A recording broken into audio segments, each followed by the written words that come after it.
अब जो है, अब कुंभकर्ण को उठाने का समय हो गया है। तो लेकिन कुंभकर्ण को सोए हुए बस 10 ही दिन हुए थे, तो उसको उठाना ऐसे ही बहुत टफ था। तो कुंभकर्ण एक, ऐसे बोलते हैं कि एक अलग ही जगह पे, एक अलग ही दुनिया में उसका एक गुफा था, वहां पे सोता था। तो रावण अपने जो लोगों को, जो राक्षसों को भेजता है, बोलता है कि उसको उठा के लाओ। तो ये राक्षस लोग चले जाते हैं और कुंभकर्ण को उठाने का प्रयास करते हैं। तो बहुत राक्षस उसके ऊपर चढ़ जाते हैं। कुंभकर्ण बहुत विशालकाय था, तो कुछ उसके ऊपर चढ़ के ढोल बजाते हैं, कुछ उसके कान के पास जाके शंख फूंकते हैं। समंदर के पास रहते थे तो शंख की इजीली अवेलेबल था उन लोगों को, तो शंख फूंकते हैं और इस तरह से बहुत प्रयास करते हैं। यहाँ तक कि बोला जाता है कि 1000 हाथियों को चढ़ा देते हैं उसके ऊपर, 1000 हाथियों को चढ़ाते हैं। और कुछ राक्षस जो है बड़े बड़े पत्थर लेके आके उसके ऊपर डाल देते हैं, कुछ लोग उसके आंख के ऊपर डालते हैं, कुछ लोग उसके कान में जाके पत्थर फेंकते हैं, नाक के ऊपर पत्थर फेंकते हैं। तब कुंभकर्ण को लगता है कि कुछ खुजली जैसा उसको लगता है, खुजली जैसा लगता है। तो कुंभकर्ण जो है वो उठ के अंगड़ाई लेने लगता है, और जैसे ही उठ जाता है तो जितने सारे राक्षस, जितने सारे हाथी उसके ऊपर चढ़े हुए थे, सब उलट के गिरते हैं जाके नीचे। और उनको पता था कि कुंभकर्ण उठेगा तो पहले खाना खाएगा, तो उसके लिए बहुत सारे भैंस, गाय, ये सब यवन जाति वाले टाइप के लोग थे। तो बहुत सारे भैंस और बकरी, गाय, ये सब रखे हुए थे, और बहुत सारा खून रखा हुआ था। तो खाए लोग और पी जाए, तो खाता है, पीता है और मांगता है, बोलता और खून लाओ। तो और राक्षसों के पास तो खून की कमी नहीं थी, और ले आते हैं। कुंभकर्ण पीता है, बोलता क्या हुआ, मुझे क्यों उठाया? तो बोलते हैं कि आपके भाई ने बुलावा भेजा। कुंभकर्ण जैसे ही अपने जो गुफा है वहां से निकलता है, निकल के जैसे ही लंका में प्रवेश करता है, तो उसका हाइट इतना ज्यादा था कि लंका का जो दीवार था उसके ऊपर से दिख रहा था। तो यहाँ पे जो वानर सेना थी वो लंका में ही घूम रहा था कुंभकर्ण, तो वानर सेना को यहाँ से दिखाई देने लगा। तो उनको समझ में आ गया कि कोई ज्यादा खतरनाक विशालकाय जो है हमारे ऊपर, जीव है, हमारे ऊपर हमला करने आने वाला है। तो ये लोग बहुत डर जाते हैं, डर के इधर उधर भागने लगते हैं। जबकि कुंभकर्ण आया नहीं था उनके पास, कुंभकर्ण तो रावण को मिलने जा रहा था। इन इतना विशालकाय था कि सोचिए कि लंका के दीवार जो है उसके पार वो दिखाई दे रहा था। तो कुंभकर्ण रावण के पास जाता है और पूछता है कि क्यों बुलाया मुझे?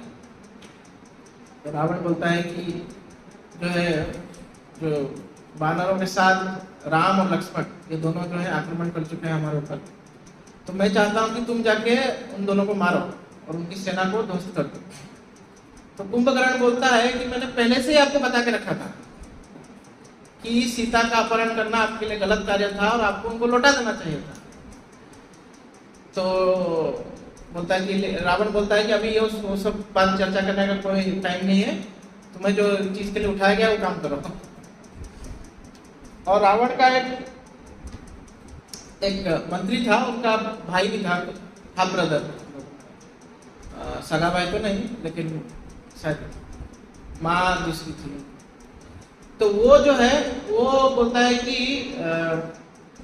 पहले क्या बोलता है, कुंभकर्ण को बोलने लगता है, अरे आपने सुख के लिए कोई भी कुछ भी करता है तो क्या प्रॉब्लम है? यहाँ तक कि जो धर्म का पालन कर रहे हैं वो लोग भी अपने सुख के लिए कर रहे हैं, कि धर्म का पालन करेंगे तो हमको सुख मिलेगा, इसलिए लोग धर्म का पालन कर रहे हैं। तो इसमें क्या गलत है? अगर उसने, रावण ने सीता को उठा लिया तो वो तो अपने सुख के लिए कर रहा है, उसमें गलती क्या है? ये टिपिकल असुरों जैसा उसका सोच था। और कुंभकर्ण भी, क्योंकि वो भी वो असुर था, तो उसका सोच भी वैसे ही था। तो वो क्या सोचता है, उसको पता है कि रावण गलत है, नहीं वो क्या सोचता है कि रावण मेरा भाई है, तो भाई की हेल्प करना या सुरक्षा देना ये मेरा कर्तव्य है। जबकि ये मूर्खता थी। तो अगर कोई धर्म का पालन नहीं कर रहा है तो चाहे वो कोई भी हो, हमको उसको सपोर्ट नहीं करना चाहिए। लेकिन कुंभकर्ण सोचता है कि मैं भाई की रक्षा करूंगा।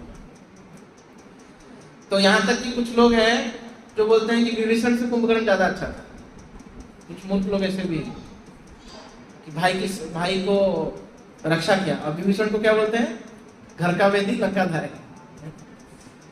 तो बहुत, मुझे तो ये जो स्लोगन है थोड़ा गड़बड़ लगता है कि भेदी नहीं बोल सकते आप विभीषण, तो धर्म के पालन, ठीक है, उसके बारे में बाद में चर्चा करेंगे।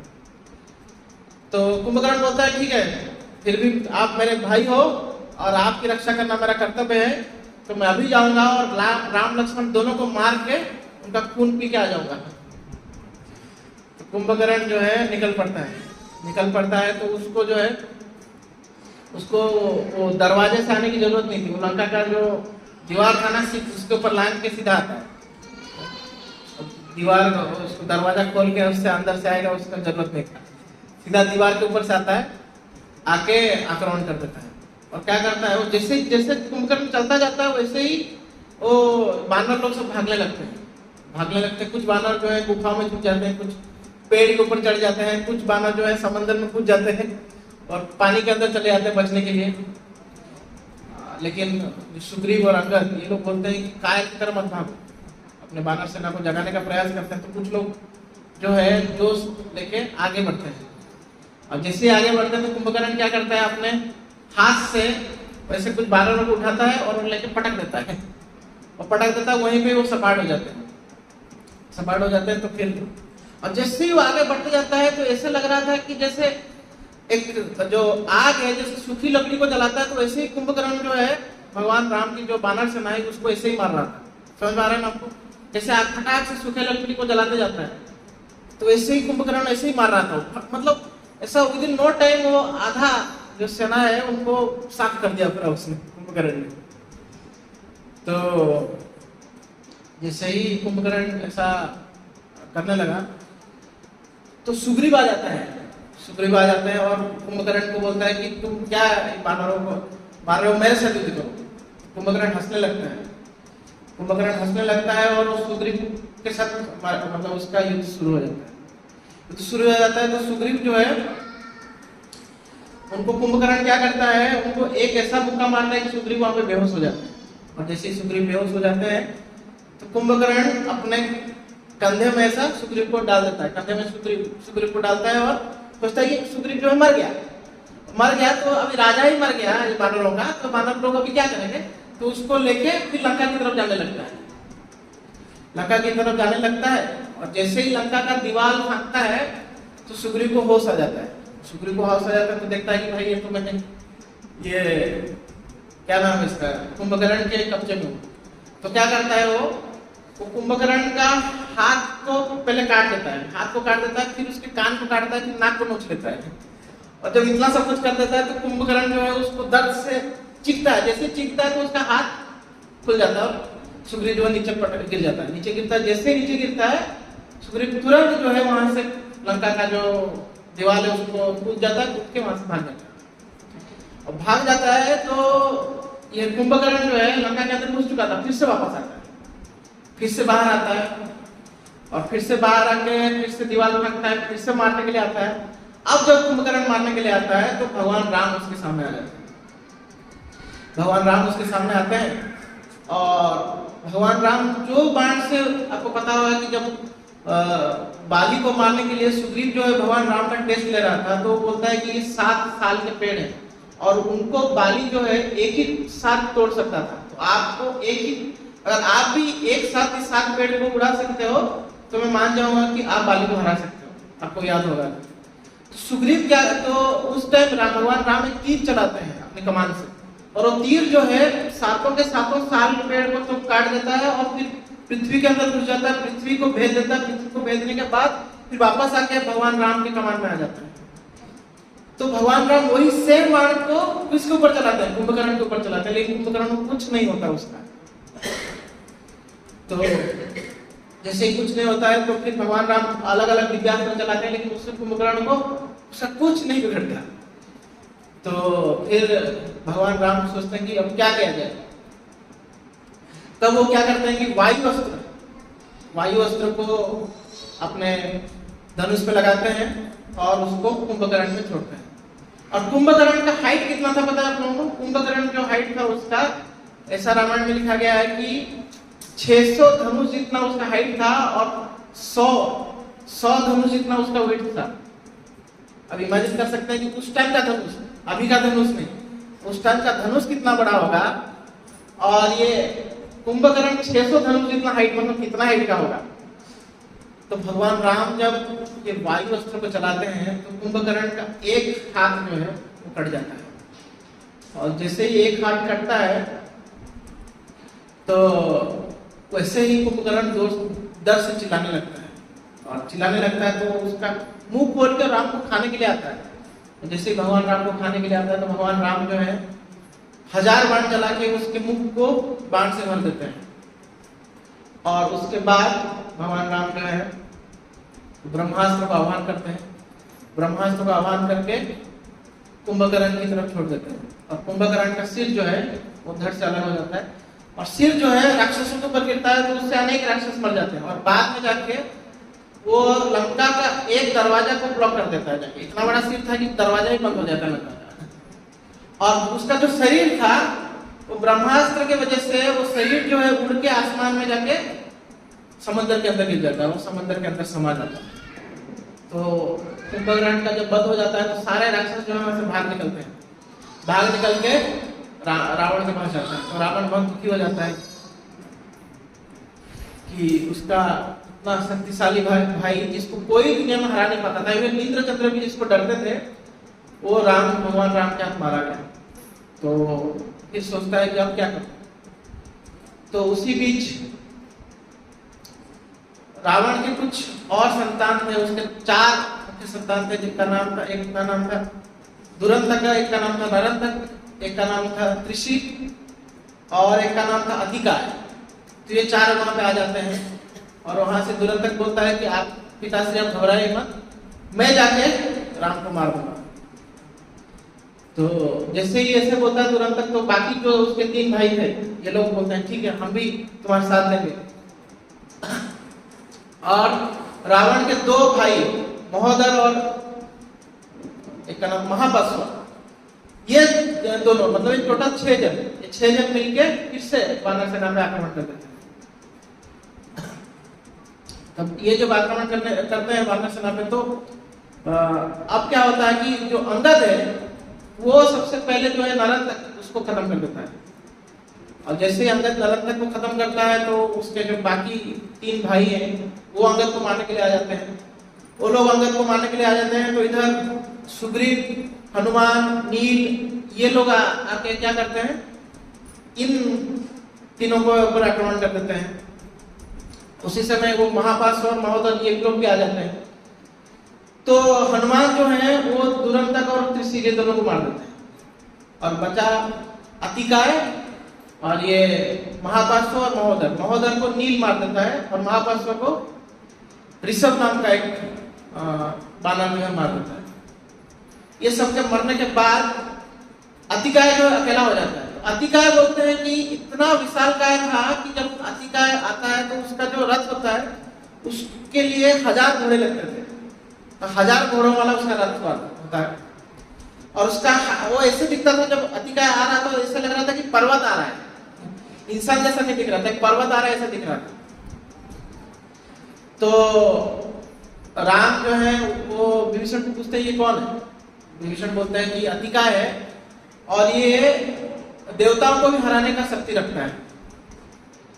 तो राम लक्ष्मण को बोलते हैं कि तुम जो है इसको मारो, और फिर अतिकाय और लक्ष्मण के बीच में युद्ध शुरू हो जाता है, और लक्ष्मण जो है वो अपने शक्ति से अतिकाय को मार देते हैं।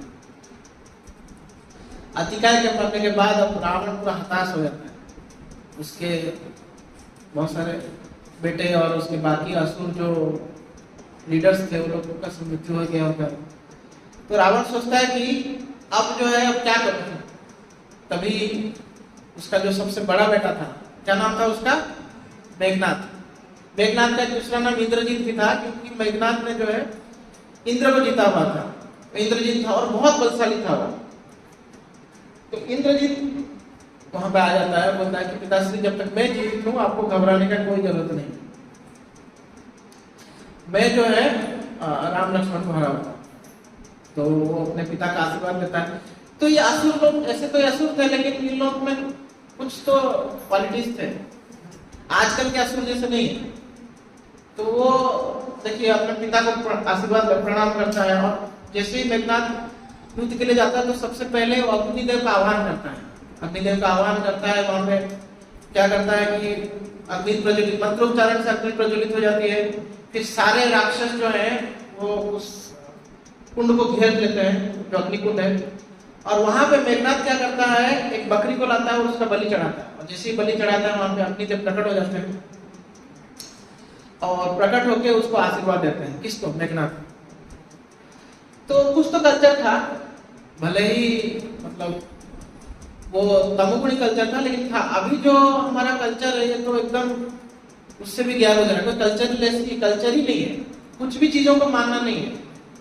हम जब भगवद गीता पढ़ते हैं तो सब तीसरे अध्याय में भगवान कर्म कांड का विधि बताते हैं। कर्म कांड यानी कि देवताओं की पूजा करते हैं। तो भगवान इसलिए बताते हैं ताकि हमारे ऊपर भी कोई है ये हमारे अंदर आ जाए, या जो हमारा अहंकार है हम सब कुछ कर सकते हैं, यह अहंकार चला जाए। तो आज के समय में ये नहीं है। अभी के समय में क्या बोला जाता है, जस्ट डू इट, कर लो दुनिया मुट्ठी में, तुम सब कुछ कर सकते हो। ये जो सोच है ये एक एंगल से ठीक अच्छा सोच है, लेकिन एक एंगल से बहुत गलत सोच भी है। इससे क्या होता है कि ये दुनिया जो है भगवान का है और हमको इस दुनिया के साथ सामंजस्य बना के जीना है, ये हम भूल जाते हैं। इससे क्या हो जाता है कि मेरे पास पावर है तो मैं कुछ भी करूंगा, ये सोच आ जाता है। और अभी आप दुनिया देख सकते हैं ऐसा ही है, जिसके पास पावर है जो मन में वो करता है। बांग्लादेश का हाल देखिए,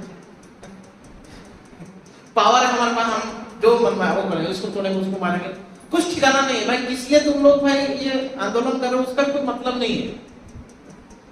कोई भी कंट्री जिसको थोड़ा सा अपने लग रहा है कि भाई मेरे से मतलब प्रॉब्लम क्रिएट कर सकता, मार उसको, चलो।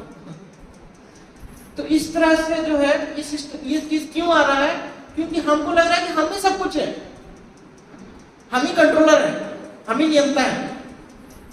तो ये चीज जो है बहुत गलत है। तो उस समय राक्षसों में एटलीस्ट ये था कि हम नियंत्रण नहीं है, हमारे ऊपर भी देवता लोग हैं। नहीं तो इंद्र को हरा लिया था, फिर भी अपनी देव को आह्वान कर रहा है, उनका आशीर्वाद ले रहा है, अपने पिता का आशीर्वाद ले रहा है कि इनका कृपा होना जरूरी है। जो भी है, तो इंद्रजीत आगे बढ़ता है। इंद्रजीत जब आता है तो इंद्रजीत का जो रथ था उसके जो रथ को चलाने वाले घोड़े नहीं थे, उसको हाँकने के लिए थे, क्या थे, तो शेर थे। 4 शेरों द्वारा उसका रथ चलाया जा रहा। कैसे इमेजिन कीजिए कैसे होगा। और वो शेर जो है वो आसुरी शेर थे, नॉर्मल शेर नहीं थे, वो रॉयल बंगाल टाइगर नहीं थे, उससे भी खतरनाक थे लोग। तो आसुरी शेर थे और वो शेर जो है उस रथ को, उसका इंद्रजीत का रथ को खींच रहे थे। और उसका इंद्रजीत जो था बहुत जादुई शक्तियां थी उसके पास। तो इंद्रजीत जब युद्ध करने के लिए जाता है तो सबसे पहले अपने आप को गायब कर लेता है, दिखता ही नहीं है, और अदृश्य रूप में ही मारने लगता है वानरों को। जैसे अदृश्य रूप में मारने लगता है तो बाकी वानर सेना को कुछ भी समझ में नहीं आ रहा है किधर है ये। तो भगवान राम जो है वो तो भगवान है, तो उनको शब्दवेदी बाण चलाना आता था। तो इंद्रजीत का जो रथ का जो ये बाघ थे उनके आवाज से, या फिर इंद्रजीत जो तीर चला रहा था उसके आवाज से भगवान राम समझ जाते हैं किधर है, और वो इंद्रजीत की तरफ शब्दवेदी बाण चला लेते हैं। शब्दवेदी बाण चलाते हैं तो इंद्रजीत को भेदता हुआ बाण आता है, लेकिन वैसे बाण दिखता, इंद्रजीत नहीं दिखता, लेकिन वो बाण में जो लगा हुआ खून ये फिर स्पष्ट कर देता है कि इंद्रजीत वैसी जगह पे था। लेकिन उसके बाद इंद्रजीत जैसे ही भगवान राम इंद्रजीत को आक्रमण कर देते हैं तो इंद्रजीत जो है वो ब्रह्मास्त्र का प्रयोग कर देता है। और ब्रह्मास्त्र के अलग अलग वेराइटीज होंगे तो उनका प्रयोग करता है और वानर सेना पे आक्रमण कर देता है।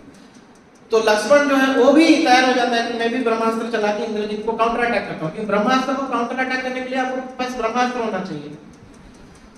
तो भगवान राम वहां पे जाके लक्ष्मण को रोक देते हैं, क्योंकि 2 ब्रह्मास्त्र जब टकराएंगे तो बहुत ज्यादा क्षति होता है। और भगवान राम बोलते हैं कि वैसे इतना क्षति हो गया है, वैसे इतना निर्दोष बालक मर गए हैं, इतना जो राक्षस सेना में बहुत निर्दोष लोग मर गए हैं, तो तुम जो है ब्रह्मास्त्र मत चलाओ।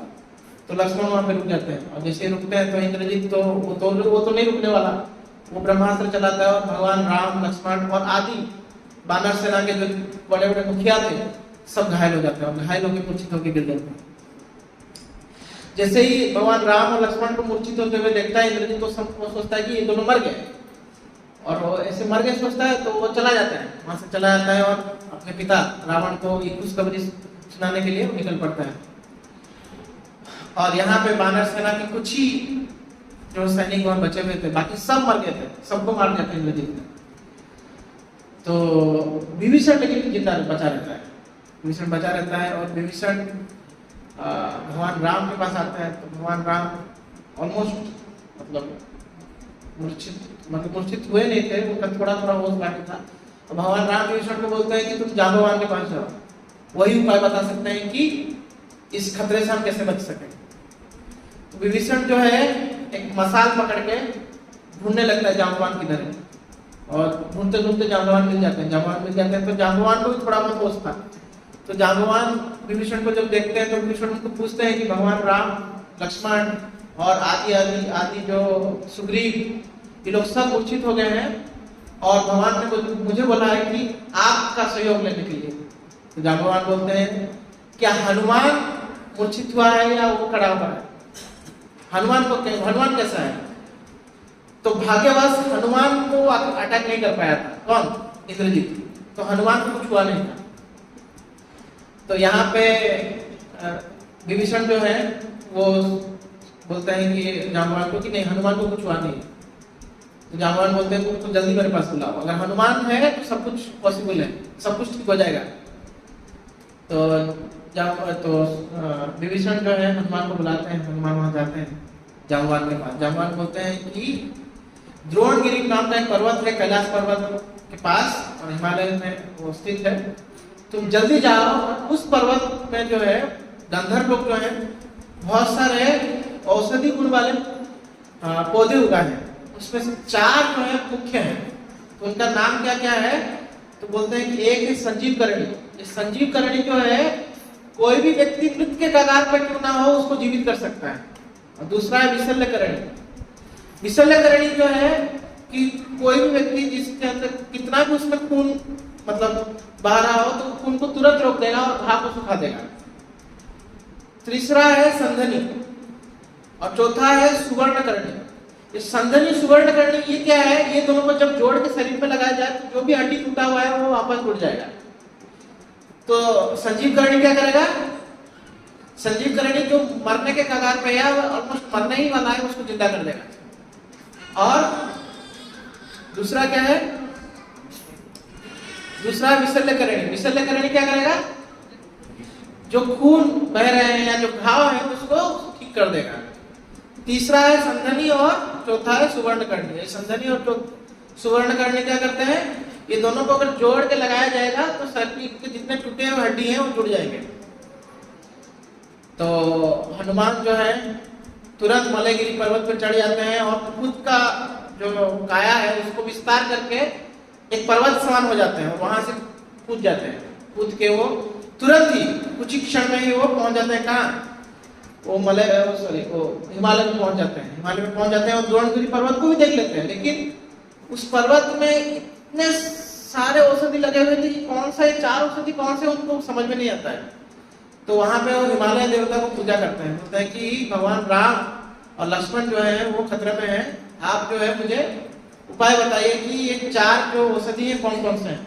तो कोई जवाब नहीं मिलता है। तो हनुमान जो है गुस्से में आके बोलते हैं कि मैं ये पर्वत को ही उठा लूंगा, तुम्हारा ये पर्वत को उखाड़ के यहाँ से लेके चले जाऊंगा।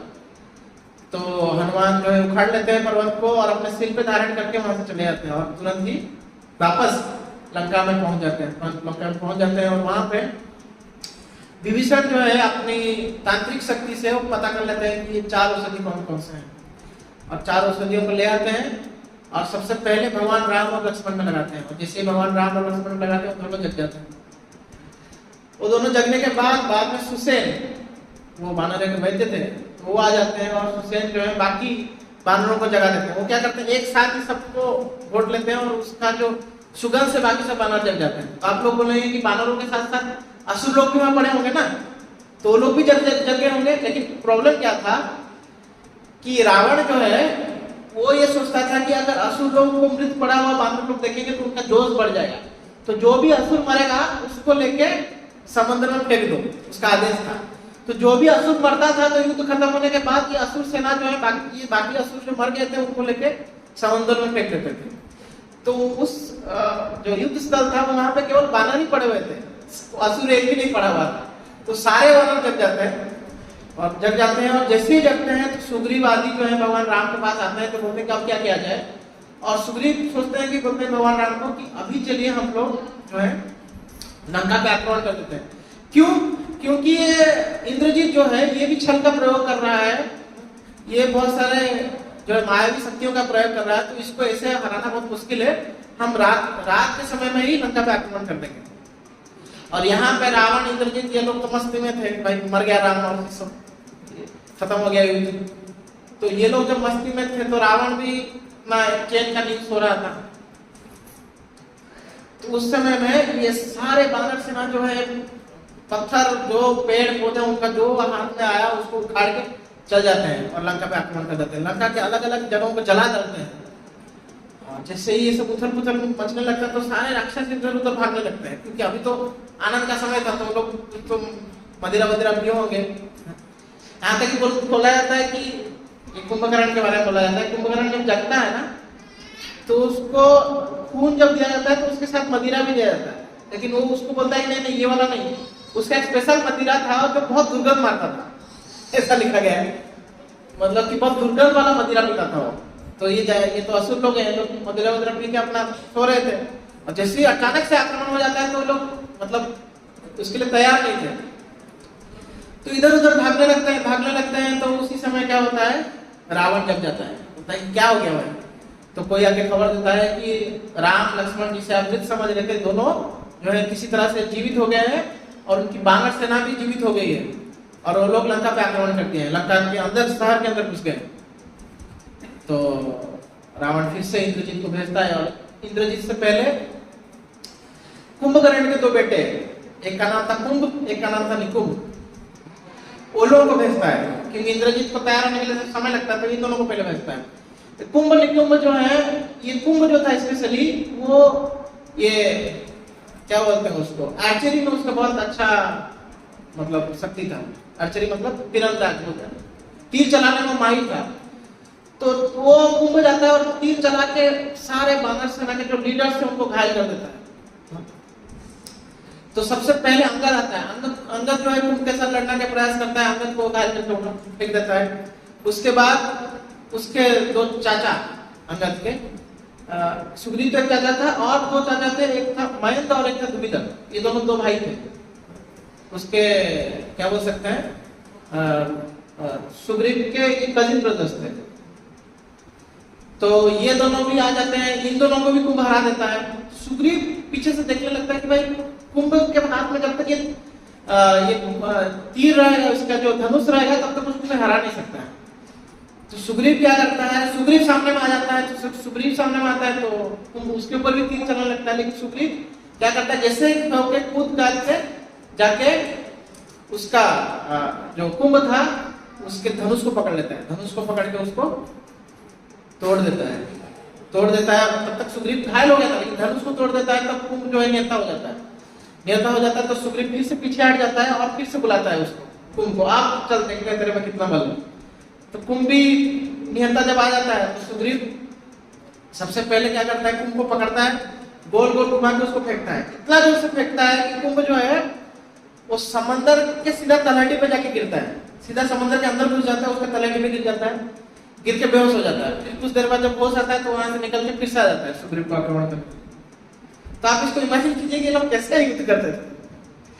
तो जब फिर से आ जाता है तो फिर सुग्रीव को मारने लगता है। तो सुग्रीव फिर क्या करता है, अपने दोनों हाथों को जोड़ लेता है और ये उसका दोनों हाथों से उसका क्या करता है, उसकी छाती पे प्रहार करता है, और जैसे ही छाती पे प्रहार करता है तो कुंभ वहां पे मर जाता है। और जैसे ही कुंभ मरता है तो निकुंभ आ जाता है उसके भाई का मौत का बदला लेने के लिए, लेकिन निकुंभ इतना शक्तिशाली नहीं था कुंभ जैसा। और निकुंभ को मारने के लिए फिर वहां पे हनुमान आ जाते हैं, और हनुमान एक मुक्के से इसका सिर को फोड़ देते हैं, और सिर को फोड़ देते हैं, और हनुमान निकुंभ को मार देते हैं। कुंभ निकुंभ के मरने के बाद फिर अब क्या होता है कि इंद्रजीत को समय मिल जाता है, तो फिर इंद्रजीत वापस आता है। इंद्रजीत इस बार जब आता है तो इंद्रजीत सोचता है कि ये लोग तो ऐसे बड़े खतरनाक है, ये लोग इतना मैंने इनको मारा था फिर भी बच गए। तब और कुछ आइडिया लगाता हूँ। तो इंद्रजीत क्या करता है, इस बार जब आता है तो पूरा जो है पूरा आसमान को वो बादलों से ढक देता है, पूरा अंधेरा कर देता है, अंधेरा कर देता है। और आसमान में उड़ते हुए आता है वो, अपना जो उसका रथ था वो आसमान में उड़ते हुए आता है और क्या करता है कि हनुमान अब सोचता है कि मैं अब इंद्रजीत को मारूंगा। तो हनुमान, क्योंकि इससे पहले वाला अटैक में हनुमान था नहीं, हनुमान आ जाता है इंद्रजीत को मारने के लिए। और जैसे ही मारने के लिए आता है तो देखता है कि इंद्रजीत अकेला नहीं आया है, उसके साथ कोई एक स्त्री है। और जब हनुमान पास में देखता है तो इंद्रजीत किसको लेके आया था? तो इंद्रजीत सीता मैया को लेके आया था। असल में वो सीता मैया नहीं रहती है, इंद्रजीत छल को लेके आया था। तो और इंद्रजीत तो हंसने लगता है जोर जोर से और बोलता है कि तुम लोग इसके लिए लड़ाई कर रहे हो ना, आज मैं इसको ही खत्म कर दूंगा। और इंद्रजीत जो है अपने तलवार से सीता मैया का 2 टुकड़ा कर देता है, 2 टुकड़ा करके उसको फेंक देता है। और जैसे ही फेंक देता है तो हनुमान जो है वो युद्ध के लिए इतना जो शक्ति बना के आए थे तो पूरा कमजोर पड़ जाते हैं, कमजोर पड़ के वो नीचे आ जाते हैं और इंद्रजीत वहां से चला जाता है, वहां से चला जाता है। और हनुमान जो है रोते हुए भगवान राम के पास आते हैं, भगवान राम के पास आते हैं और उनको ये खबर देते हैं कि इंद्रजीत जो है माता सीता को मार दिया। और जैसे भगवान राम सुनते हैं तो भगवान राम सुनते ही मूर्छित हो जाते हैं, मूर्छित हो जाते हैं। तो बाकी वानर सेना भी रोने लगते हैं, अब क्या फायदा, अब तो कुछ रखा ही नहीं है, अब युद्ध करके क्या फायदा, तो ऐसे सोचने लगते हैं। तभी विभीषण वहां जाते हैं, विभीषण वहां जाते हैं और विभीषण बोलते हैं कि ऐसा हो ही नहीं सकता कि इंद्रजीत जो है सीता मैया को मार दे। क्यों? क्योंकि रावण ऐसा होने ही नहीं देगा। रावण इतना आसक्त है सीता मैया के प्रति, वो ऐसा होने ही नहीं देगा। तो इंद्रजीत कभी नहीं मारा होगा, वो छल है, मैं उसको अच्छे से जानता हूँ, वो छल करने में माहिर, उसने छल किया होगा। तब वो भगवान राम को भी यही चीज समझाने लगता है और भगवान राम फिर जग जाते हैं। तो और उस समय में उसी बीच में इंद्रजीत क्या करता है, इंद्रजीत बोलता है कि इंद्रजीत सोचता है कि अब जो है अब कुछ और प्लानिंग करना पड़ेगा, क्योंकि जरूर जो है राम और लक्ष्मण ये लोग फिर से मेरे पीछे आएंगे। तो इंद्रजीत एक निकुंभिला नाम की एक देवी थी, उनकी पूजा करता था। तो एक बहुत बड़ा जंगल था, तो उस जंगल में एक गुफा था, उस गुफा में वो देवी की पूजा करता था। तो उसको ये वरदान मिला हुआ था कि अगर वो देवी की पूजा एक पर्टिकुलर एक क्या बोलते हैं नियम था, एक रीति था, अगर उसको पूर्ण कर देता है तो उसको युद्ध में कोई हरा नहीं सकता, वो अजय हो जाएगा। तो ये चीज जो है विभीषण भगवान राम को बताते हैं कि ये जरूर जो है अब ये निकुंभिला देवी का पूजा करने के लिए निकल गया होगा और ये गुफा में पूजा कर रहा होगा। अगर हम उसको यहाँ इससे रोकते नहीं है तो उसको कोई हरा नहीं सकता। तो भगवान राम लक्ष्मण को और बाकी वानर सेना को भेजते हैं, बोलते हैं कि उसको रोको। और विभीषण जो है आगे चलता है रास्ता दिखाते हुए, विभीषण चलते चलते फिर वो जंगल में पहुंच जाते हैं। जैसे ही जंगल में पहुंचते हैं वो गुफा के पास जैसे ही जाते हैं तो ऐसा लगता है कि गुफा जो है चारों तरफ से बादलों से घिरा हुआ है। ये बादल क्या थे? ये वास्तव में असुर सेना थी। असुर सेना इतने मात्रा में थी कि वो बादल जैसे दिख रहे थे। तो एकाएक जो है वानर सेना इनके ऊपर आक्रमण कर देता है। तो आक्रमण जब कर देता है तो ये लोग कितना देर टिक सकते हैं? तो टिक नहीं पाते, तो ये इंद्रजीत को जो है अपना पूजा को बीच में रोक के आना पड़ता है। बीच में रोक के आता है और अपना वो स्पेशल जो रथ था, वो रथ जो था सोने का बना हुआ था, सोने का रथ था और बाघों द्वारा चलाया हुआ रथ था, 4 बाघ। तो उस रथ में विराजमान हो जाता है और आ जाता है। तो आ जाता है तो यहाँ पे वो लक्ष्मण जो है वो भी, हनुमान जो है लक्ष्मण को अपने कंधे में बिठा देता है, क्योंकि वो समान हाइट पे हो जाएगा ना, तो नीचे में तो उसको अपर हैंड मिल जाता है। तो हनुमान के कंधे में बैठ जाते हैं लक्ष्मण और विभीषण वहां साइड में खड़े रहते हैं। तब विभीषण को देख के बड़ा गुस्सा हो जाता है। उसको समझ में आ जाता है इंद्रजीत को कि इसने बताया होगा, नहीं तो इनको कभी ये गुफा नहीं मिलती। तो विभीषण को बुरा भला बोलने लगता है कि बोलता है वो कि आप जैसे चाचा के होने के कारण ही हमारा हार हो रहा है, आपके वजह से हम हार रहे हैं। तो ऐसा जब बोलने लगता है कि फिर बोलता है कि मैं तो आपका बेटा जैसा हूँ, आपका भतीजा हूँ, मैं आपका बेटा हूँ, आप मेरे को भी मारने के लिए ये षड्यंत्र रच रहे हैं, तो आप अधार्मिक ऐसे बोलते हैं। तो विभीषण हंसने लगते हैं, बोलते हैं अधार्मिक? बोलते हैं कि मैंने तो हमेशा तुम्हारा सही सोचा, लेकिन तुमने कभी धर्म का पालन ही नहीं किया, ना तुमने ना तुम्हारे पिता ने, और तुम्हारे पिता ने मुझे बुरा भला करके भगा दिया। फिर विभीषण एक बहुत सुंदर चीज बोलते हैं। विभीषण बोलते हैं कि एक अधर्मी व्यक्ति को उसी तरह त्याग कर देना चाहिए जिस तरह अगर घर में आग लग जाए तो घर को तुरंत उस घर को त्याग कर देना चाहिए, उसी तरह से एक अधर्मी व्यक्ति को भी तुरंत त्याग कर देना चाहिए, चाहे वो उनका रिश्तेदार क्यों ना हो। तो हम भी भगवद गीता में सुनते हैं, भगवान बोलते हैं सवे पुरुष परधर्म यथोक्ति अधोक्षजे, तो भागवत में सर, और भगवद गीता में बोलते हैं सर्वधर्मान परित्यज्य मां एकम शरणं व्रजम। तो सबसे उत्तम धर्म वही है, क्या है कि भगवान के शरण में जाना। अगर हम भगवान के शरण में नहीं जा रहे हैं तो क्या हो सकता है, हम कभी भी अधर्म के रास्ते पे जा सकते हैं। और स्पेशली आप विभीषण के साइड में अपने आप को रख के देखिए, अगर हम भक्तों के संग, स्पेशली भक्तों का संग नहीं करेंगे या फिर मंदिर नहीं आएंगे तो हम कितना भी, सबसे पहले हम कितना भी ज्ञान ले लें, हमको धर्म क्या है सही धर्म क्या हो कभी पता नहीं चलेगा। जैसे रावण के साथ हुआ, जो असली धर्म है उसी को ही रावण ने भगा दिया, जो असली धर्म का पालन कर रहा था विभीषण। हम कभी आप सुने होंगे रावण महाज्ञानी था, तो महाज्ञानी होने के बाद भी रावण को असली धर्म क्या वो समझ में नहीं आया। तो इसलिए भक्तों का संग होना बहुत आवश्यक है। यहाँ तक कि जो भक्ति के 14 स्तर बोलते हैं, पता होगा भक्ति के 14 स्तर, आपको पता है 14 स्तर है भक्ति के। तो सबसे पहला स्तर जो है वो बोलते हैं कि अधोश्रद्धा। शुरुआत अधोश्रद्धा, श्रद्धा से होती है। श्रद्धा नहीं होगा तो मंदिर नहीं आएंगे, भक्तों को सुनेंगे नहीं। श्रद्धा होना चाहिए, तो थोड़ा सा श्रद्धा होना चाहिए, उससे हम फिर पहले, सबसे पहले जब श्रद्धा होता है तो हम मंदिर आते हैं। मंदिर आते हैं तो भक्तों को सुनते हैं तो हमारी श्रद्धा बढ़ती है।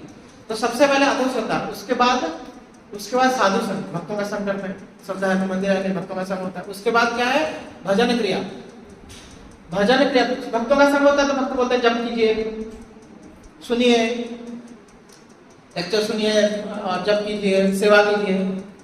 तो इस ये है भजन क्रिया। भजन क्रिया जब भजन करने लगते हैं तो क्या हो जाता है, हमारा अनर्थ निवृत्ति।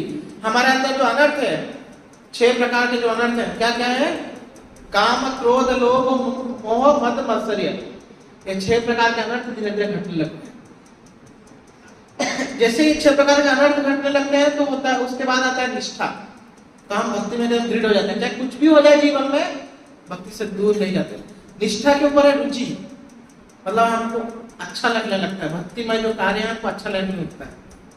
रुचि के ऊपर क्या है, आसक्ति। आसक्ति मतलब हम वो कार्य किए बिना रुक नहीं सकते। जैसे प्रभुपाद जी, परम पूज्य गोपाल कृष्ण गोस्वामी महाराज भगवान की पूजा किए बिना रह नहीं सकते। तो ये आसक्ति, आसक्ति के ऊपर भाव, उसके ऊपर प्रेम, सबसे टॉप मोस्ट। और ये जो सबसे शुरुआत क्या है, अधोश्रद्धा। अधोश्रद्धा से भी पहले वाला स्टेज बोलते हैं बलदेव विद्या, सॉरी विश्वनाथ चक्रवर्ती ठाकुर बोलते हैं कि वैष्णव कृपा। तो वैष्णव का कृपा सबसे पहला स्टेज है। वो कृपा नहीं होगा तो श्रद्धा ही नहीं आएगा। और यहाँ पे रावण और ये जो इंद्रजीत, जब रावण विभीषण को भगा रहा था तो इंद्रजीत भी उस समय चिल्ला रहा था, भाग यहाँ से, तो डरपोक है ऐसा बोल रहा था। अभी बोल रहा है चाचा बाचा बोल रहा है, अभी तो कुछ डरा हुआ इसलिए बोल रहा था। लेकिन इससे पहले वो जब रावण को सलाह देने का प्रयास कर रहे थे विभीषण, तो जब रावण ने उनको भगा दिया तो इंद्रजीत भी साथ में था, वो भी भगा रहा था, भाग गया। तो विभीषण जब ये बात बोलते हैं कि तुम अधर्मी हो तो मैं तुमको साथ नहीं दे सकता और तुम्हारा मृत्यु निश्चित है। और ऐसे बोल के वो लक्ष्मण और इंद्रजीत का युद्ध शुरू हो जाता है। बड़ा घमासान युद्ध होता है, कोई किसी को अपर हैंड नहीं दे पा रहे थे।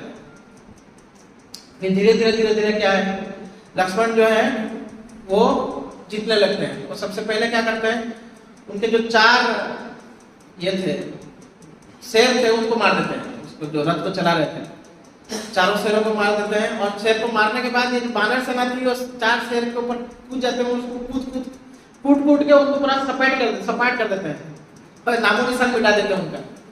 और बाद में फिर विभीषण क्या करते हैं, सॉरी लक्ष्मण क्या करते हैं, वो जो उनका रथ चलाने वाला था उसको मारते हैं, सारथी को भी मार देते हैं।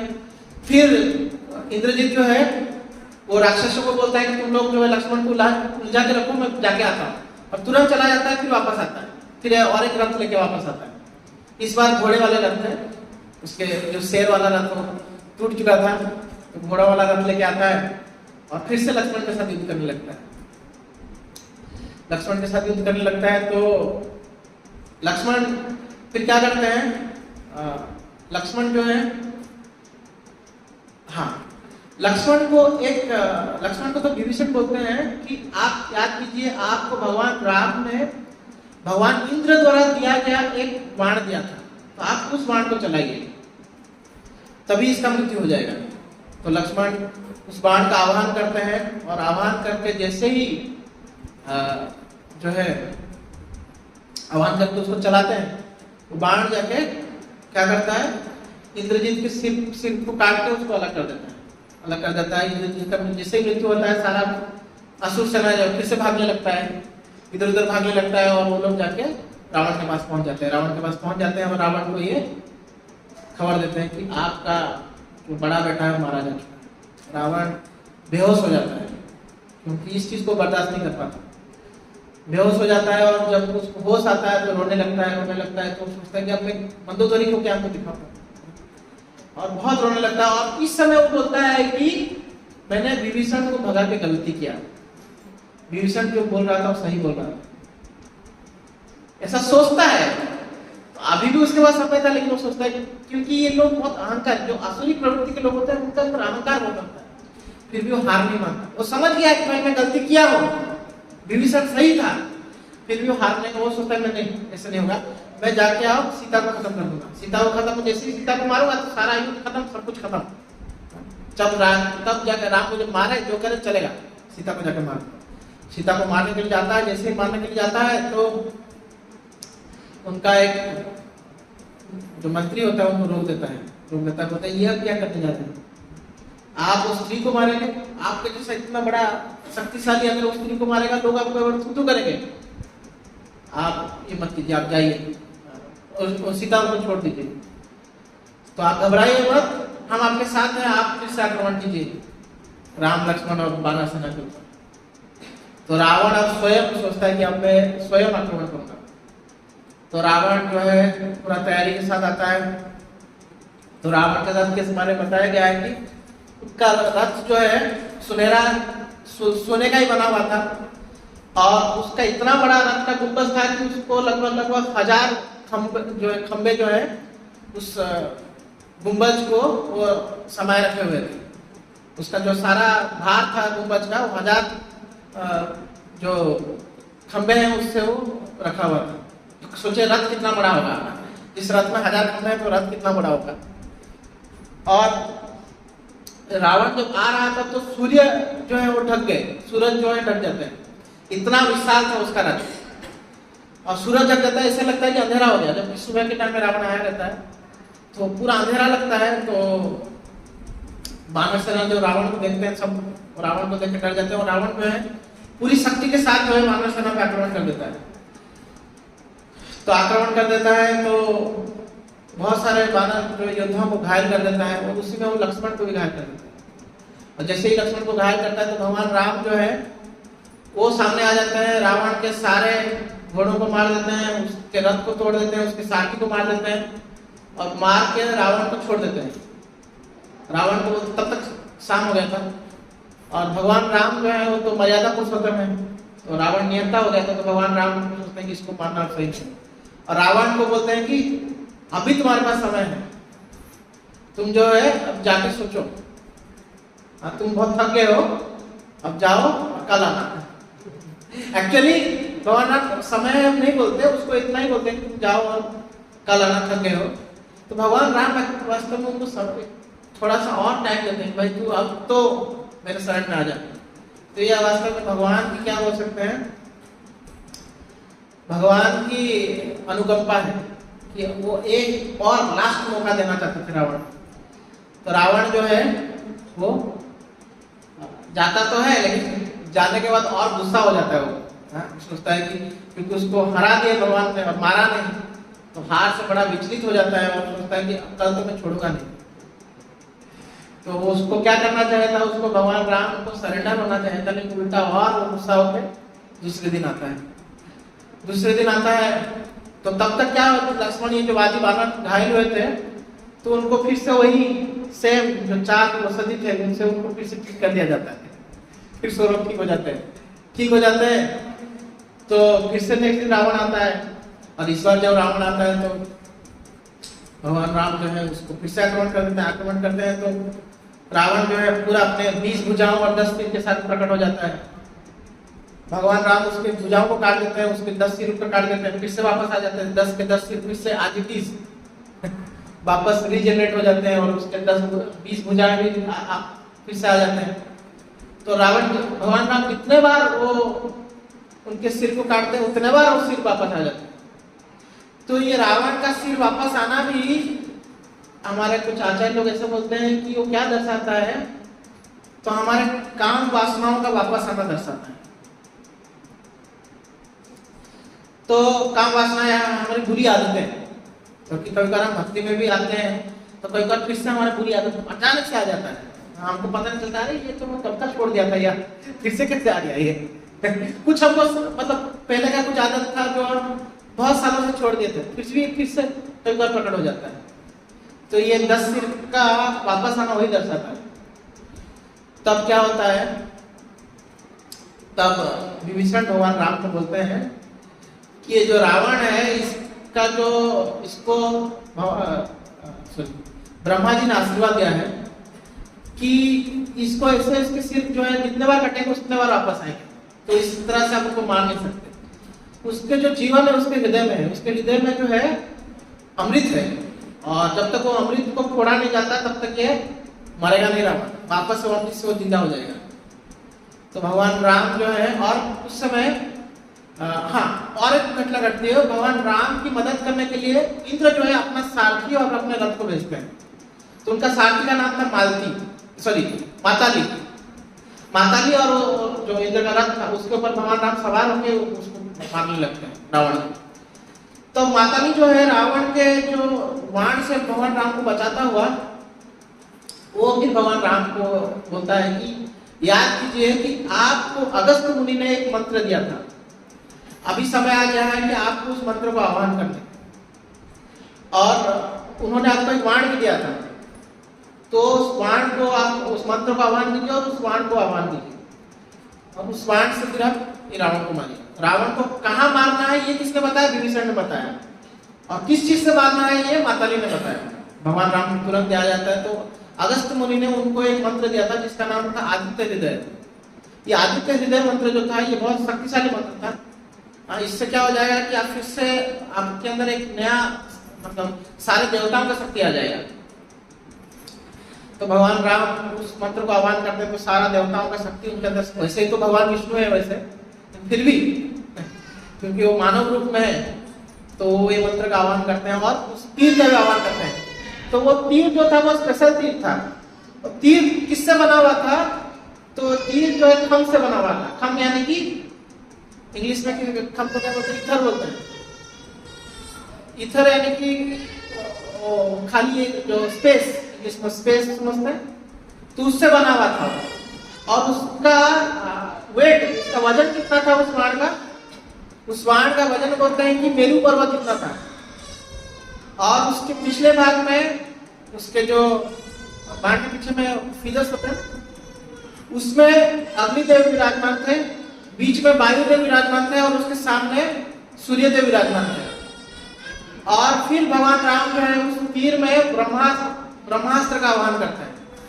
ब्रह्मास्त्र का आह्वान करते हैं और स्पेशल तीर को चला देते हैं किधर?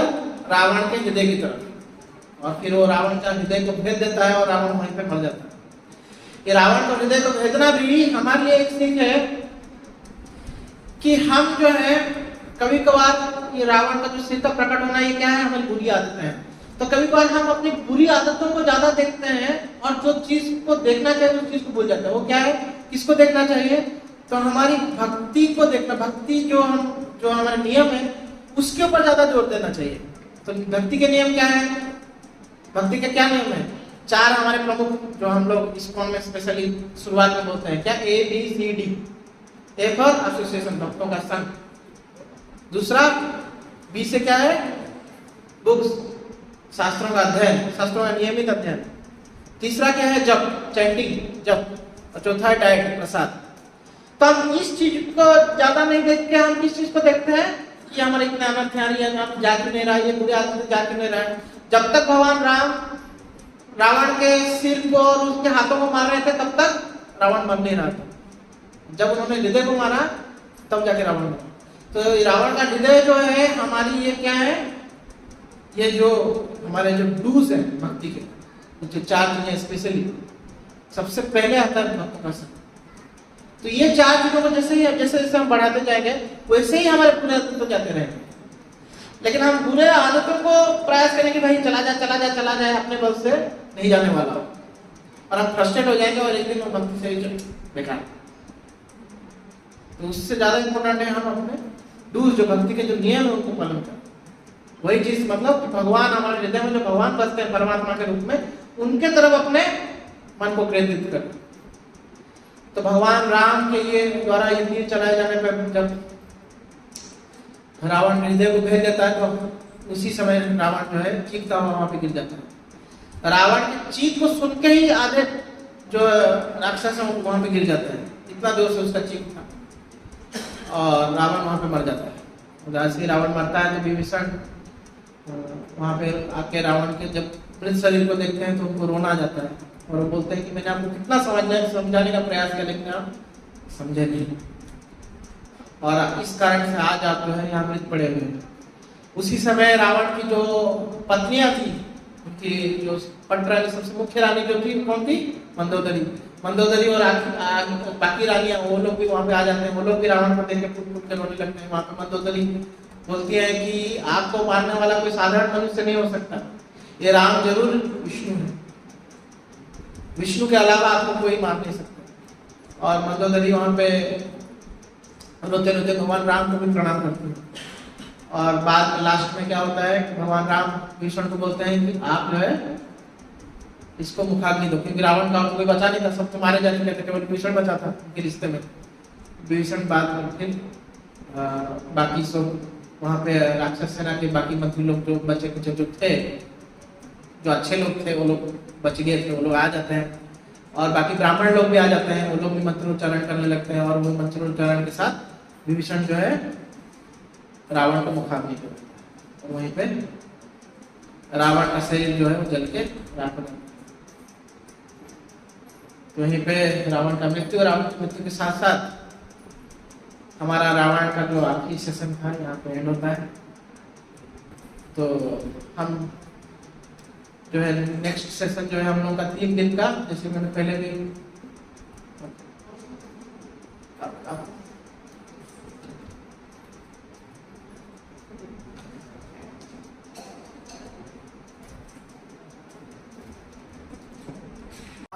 Krishna